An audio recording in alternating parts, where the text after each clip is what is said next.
बाबा, आपा को बाहर निकाले। ये क्या कह रही है बेटी? अम्मी ने उन्हें कोयले के गोदाम में। एक मिनट रुको, तुम यहाँ क्या कर रही हो? चुगलखोर कहीं की, अंदर जाओ। और तुम क्या देख रही हो? तुम भी अंदर जाओ। जब देखो चुगलखोरी करती है, बदतमीज कहीं की। ये तुम कैसी माँ हो? पागल हो गई हो क्या? हाँ, मैं ऐसी ही हूँ। बाबा, बेटी, जमरुद बेटी, आ रहा हूँ मैं। मेरी बेटी, आ गया मैं।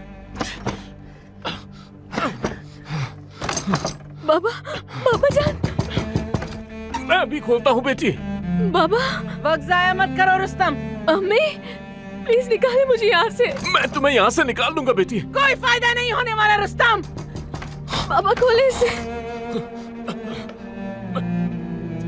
तुम्हारा दिमाग खराब हो गया है क्या? मसला क्या है तुम्हारे साथ? आखिर उसने क्या बिगाड़ा है? अम्मी, बस बहुत हो गया अम्मी। किसी ने बहुत अच्छा रिश्ता भेजा है इस पागल लड़की के लिए, और ये कहती है कि मुझे शादी नहीं करनी। आदिल तमीर खान का रिश्ता। आदिल साहब? हाँ हाँ, आदिल साहब। लेकिन इसने हमें नहीं बताया। मक्कार लड़की, किसी काम की नहीं हो तुम। मुझे अफसोस है कि मैंने तुम जैसी लड़की को जन्म दिया।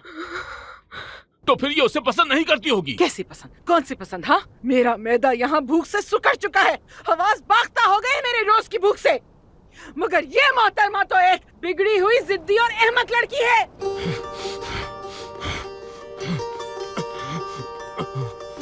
मैं तुम्हें बाहर निकाल दूंगा बच्ची। बाबा, मेरी बेटी, मैं निकालूंगा तुम्हें। इनको तो देखो जरा, कभी अकल नहीं आएगी इन्हें। हिम्मत रखो बेटी, मैं तुम्हें निकाल लूंगा। और क्या तवक्को रख सकती हूँ मैं इससे? हर चीज के बारे में शिकायत करती रहती है। बाबा, तोड़ता हूँ मैं इसे, तोड़ दूंगा मैं। चलो आज किसी काम भी आओ। चलो काम आओ, तोड़ दो इसे। हाँ हाँ जरूर, तुम ही खोलोगे दरवाजा। ये ताला मुझसे क्यों नहीं टूट रहा? टूट जाओ, तोड़ूंगा इसे। बाबा,